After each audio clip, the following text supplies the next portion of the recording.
నమస్తే welcome to 10 TV. So మనందరం వింటూనే ఉన్నాము కోవిడ్ కేసెస్ అనేవి ర్యాపిడ్గా పెరుగుతూ ఉన్నాయి. సో ఇది పాత వేరియంటే మళ్ళీ స్ప్రెడ్ అవుతుందా లేకపోతే ఇది ఇంకో వేరియంటా, అసలు ఎలాంటి జాగ్రత్తలు తీసుకోవాలి అనేది మనతో డిస్కస్ చేయడానికి సీనియర్ ఇంటర్వెన్షనల్ పల్మనాలజిస్ట్ సోమసాయి కిరణ్ గారు యశోద హాస్పిటల్స్ ఇప్పుడు మనతో ఉన్నారు. ఆయన్ని అడిగి తెలుసుకుందాం అసలు ఎలాంటి జాగ్రత్తలు తీసుకోవాలో. సార్ నమస్తే సార్. సో సార్ ఇందాక నేను చెప్పినట్టు ఈ కేసెస్ అనేవి మళ్ళీ ర్యాపిడ్గా పెరుగుతున్నాయి. సో ఇంకా ఎక్కువ పెరిగే ఛాన్సెస్ ఏమైనా ఉన్నాయా?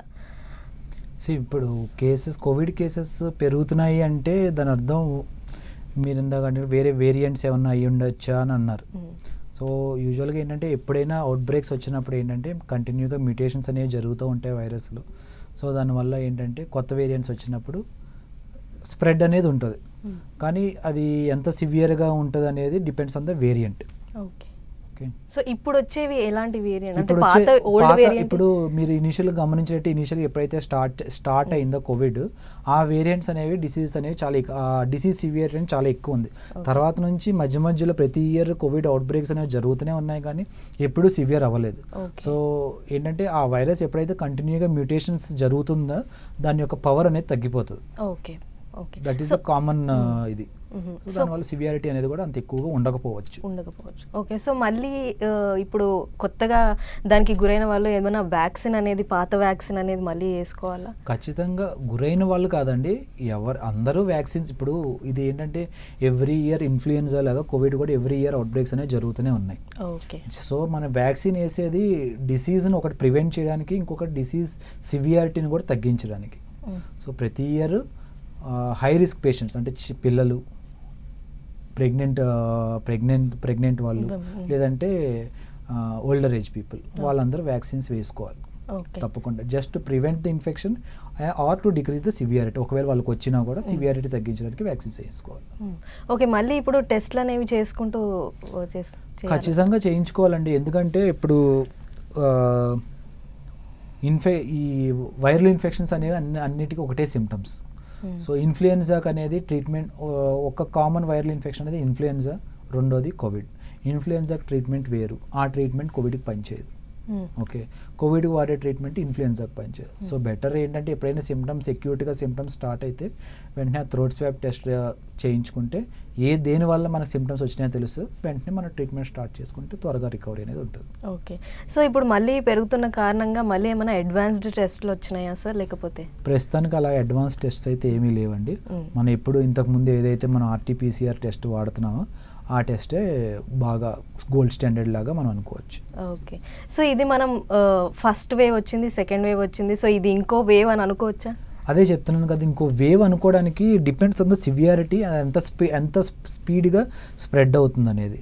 సో సార్ ఈ కోవిడ్ అనేవి మళ్ళీ రిపీట్ అవుతూనే ఉన్నాయి, అంటే మీరు ఇందాక చెప్పినట్టు మ్యూటేషన్స్ లాగా వస్తూ ఉన్నాయి. సో దీనికి జనం అలవాటు పడాల్సిందేనండి. ఫ్యూచర్లో రాదు అని చెప్పడానికి లేదు. ఓకే. ఒకవేళ వచ్చినా కూడా we have to be prepared for it. Okay. So దీనికి ఇప్పుడు కొత్తగా వచ్చే కోవిడ్కి లక్షణాలు ఎలా ఉంటాయి సార్? సేమ్ ఇంతకు ముందులాగే తలనొప్పి, ముక్కులోంచి నీరు కారడం, okay, sore throat, body pains, ముఖ్యంగా లో బ్యాక్ ఏక్, లూజ్ స్టూల్స్, ఇవే సిమ్టమ్స్తో ప్రజెంట్ అవుతున్నారు. ఇవన్నీ ఏంటంటే మైల్డ్ సిమ్టమ్స్ లాగా. అదే కొంచెం సివియర్గా అంటే ఆయాస పడడం, ఆక్సిజన్ లెవెల్స్ తగ్గడం, దగ్గు ఎక్కువగా రావడం, అంటే లంగ్ ఇన్వాల్వ్మెంట్ కూడా అయినట్టు అని దాని యొక్క ఇది సిమ్టమ్ లాంటిది. ఓకే. సో ఇప్పుడు పిల్లలు ఇంకా పెద్దవాళ్ళు ఇంకా ఎక్స్ట్రా కేర్ ఏమైనా తీసుకోవాల్సి ఉంటుందా సార్? సో ఎక్స్ట్రా కేర్ అంటేనండి, పిల్లలు అంటే ఇప్పుడు స్కూల్కి వెళ్తారు. సో వాళ్ళు ఏంటంటే అందరి మధ్యలో కలుస్తారు కాబట్టి ఒకటి గుడ్ హ్యాండ్ హైజీన్ మెయింటైన్ చేయాలి. అండ్ స్కూల్లో కూడా మాస్క్స్ పెట్టుకుంటే మంచిది. అదే సేమ్ పెద్దవాళ్ళకి కూడా వర్తిస్తుంది. మాస్క్ పెట్టుకోవడం, గుడ్ హ్యాండ్ హైజీన్ మెయింటైన్ చేయడం. ఒకవేళ ఎవరికైనా కోవిడ్ సిమ్టమ్స్ ఏమన్నా వస్తే వాళ్ళు వెంటనే ఐసోలేషన్లోకి వెళ్ళిపోవాలి. ఇవేలా చేస్తే మనం వెంటనే ఆ యొక్క స్ప్రెడ్ని కట్ చేయొచ్చు. ఓకే. ఒకవేళ ఇప్పుడు కోవిడ్ వచ్చినా కూడా మన బాడీలో ఎంతకాలం బతకొచ్చు సార్ కోవిడ్ అనేది? అది ఎంతకాలం బతకొచ్చు అంటే దానికి కరెక్ట్గా మనం ఆన్సర్ చెప్పలేమండి. ఎందుకంటే our immunity continuously fights against the invading bacteria కానీ వైరస్ కానీ. సో డిపెండ్స్, మన ఇమ్యూనిటీ లెవెల్ స్ట్రాంగ్గా ఉంటే అండ్ కోవిడ్ యొక్క వైరస్ వీక్గా ఉంటే దాన్ని వెంటనే మన బాడీ వెంటనే ఇరాడికేట్ చేస్తుంది. సో ఇప్పుడు మళ్ళీ ర్యాపిడ్గా పెరుగుతుంది అని మనం అనుకుంటూ ఉన్నాము. సో 2020లో ఎలా ఉన్నాయో పరిస్థితులు అలా ఉంటాయని అనుకోవచ్చా? అంటే ర్యాపిడ్గా ఒకవేళ పెరిగితే. లేదండి, అలా చెప్పడానికి షూర్గా అయితే మనం చెప్పలేం. ఎందుకంటే ఇప్పుడు ర్యాపిడ్గా పెరుగుతుంది కరెక్టే. సో దానివల్ల 2020 పరిస్థితి వస్తుందని అయితే చెప్పుకోవడానికి లేదు. ఓకే. సో ఇప్పుడు మళ్ళీ మళ్ళీ పెరగడానికి ఆ రీజన్స్ మనం ఏమని అనుకోవచ్చు? అదే చెప్తున్నాను కదా, ఇప్పుడు ఇంతకుముందు ఒక వేరియంట్ వచ్చింది, ఆ వేరియంట్ కంటిన్యూ అవుతుంది, దానికి మనం రెసిస్టెన్స్ డెవలప్ అయ్యాం, ఇంకోటి వ్యాక్సిన్స్ తీసుకోవడం వల్ల ఆ ఒక వేరియంట్ మళ్ళీ ఫ్యూచర్లో మనకి రావట్లేదు. ఆ ఒక వైరస్ ఏంటంటే రిపీటెడ్గా మ్యూటేషన్స్ అనేవి జరుగుతూ ఉంటుంది మీ వైరస్లో. ఇప్పుడు కొత్త వేరియంట్ రావడం వల్ల ఆ వేరియంట్ ఇప్పుడు ర్యాపిడ్గా ఎఫెక్ట్ అవ్వడం, మన పేషెంట్స్ ర్యాపిడ్గా స్ప్రెడ్ చేయడం అనేది జరుగుతుంది. అంతే. ఈ సిటీ స్కాన్స్ అనేవి మనం చేసుకోవాల్సి ఉంటుంది. అదే చెప్తున్నాను కదా, సిటీ స్కాన్స్ ఎప్పుడు చేస్తామంటే పేషెంట్కి ఆయాసం లేదంటే ఆక్సిజన్ లెవెల్స్ పర్సిస్టెంట్గా 95 కన్నా తక్కువ ఉన్న, పర్సిస్టెంట్గా దగ్గు ఎక్కువ ఉన్న, ఆ జ్వరం ఎక్కువగా ఉన్న, అప్పుడు మనం సిటీ స్కాన్స్ చేయించుకుంటే లంగ్ ఇన్వాల్వ్మెంట్ ఎంతవరకు ఉండేది అనేది తెలుస్తుంది మనకి. రెగ్యులర్గా సిటీ స్కాన్స్ ఈ సిమ్టమ్స్ లేకుండా రెగ్యులర్గా సిటీ స్కాన్స్ చేయించుకోవడం అనేది నాట్ అడ్వైజబుల్ అండి. ఓకే. సో సార్, మనము ఖచ్చితంగా అవాయిడ్ చేయాల్సిన ఒక 3 ఫుడ్స్ మీరు ఏమైనా చెప్పగలుగుతారా? ఇమ్యూనిటీ ఖచ్చితంగా 3 ఫుడ్స్ అనేది కాదండి, బయట జంక్ ఫుడ్ అనేది అవాయిడ్ చేయాలి. ఓకే. ఎనీథింగ్ ఇంట్లో కాకుండా బయట ఏదన్నా ఏది తిన్నా జంక్ ఫుడ్ కింద లెక్క. సో దాన్ని మనం అవాయిడ్ చేయాలి. ఓకే. సో ఇమ్యూనిటీ పెంచుకోవడానికి మీరు ఏమైనా ఇమ్యూనిటీ పెంచుకోవడానికి గుడ్ హెల్దీ డైట్, ఇంట్లో చేసేది ఫ్రూట్స్, యోగా, ఇవన్నీ చేస్తే ఇమ్యూనిటీ లెవెల్స్ అనేవి ఆటోమేటిక్గా పెరుగుతాయి. దానికి మళ్ళీ సపరేట్గా ఇమ్యూన్ బూస్టర్స్ అని చెప్పి మల్టీవిటమిన్ ట్యాబ్లెట్స్ అవన్నీ అక్కర్లేదు. అంటే హెల్దీ ఇండివిజువల్ నార్మల్గా home foods with rich in protein, లేదంటే fruits, vegetables, green leafy vegetables, yoga, breathing exercise ఇవన్నీ చేసుకుంటే సరిపోతుందండి. ఓకే. సో సార్, ఇప్పుడు వచ్చే వేరియంట్కి అంటే ఇంతకు ముందులాగా క్వారంటైన్ కానీ ఫ్యామిలీకి దూరంగా ఉండడం కానీ అవన్నీ చేయాల్సిన పరిస్థితి చేయాలండి, ఖచ్చితంగా చేయాలి. ఎందుకంటే ఒక్కసారి సిమ్టమ్స్ ఇప్పుడు మనం ఇది ర్యాపిడ్గా స్ప్రెడ్ అవుతుందని తెలుస్తుంది మనకి.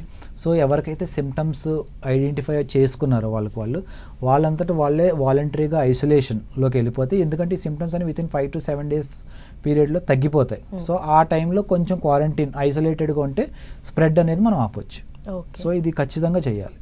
ఓకే. సో మీరు ఇందాక సిమ్టమ్స్ చెప్పారు, కానీ ఆ స్మెల్ అనేది పోవడం, టేస్ట్ అనేది పోవడం, అవి కూడా సేమ్ ఇవన్నీ ఇప్పుడు స్మెల్ అనేది ఓన్లీ కోవిడ్కే కాదు, ఇన్ఫ్లుయెన్జా వైరస్ వల్ల కూడా స్మెల్ పోతుంది.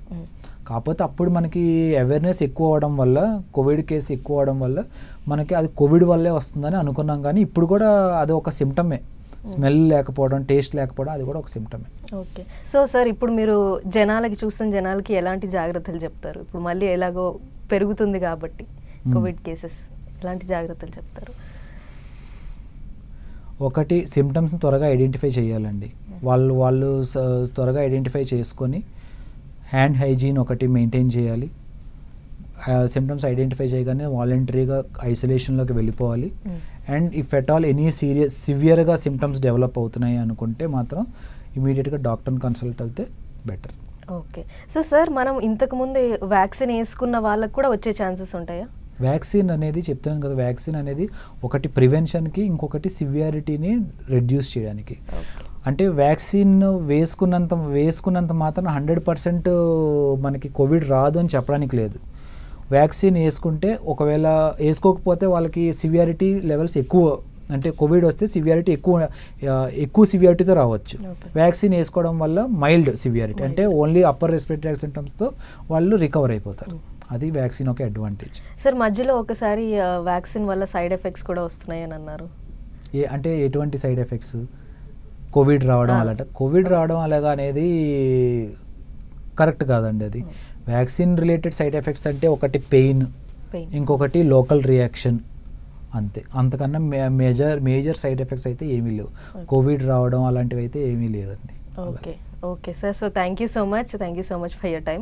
సో ఇదన్నమాట ఇవాల్టి ఎపిసోడ్. సో ఇంకో టాపిక్తో మళ్ళీ కలుద్దాం. నమస్తే.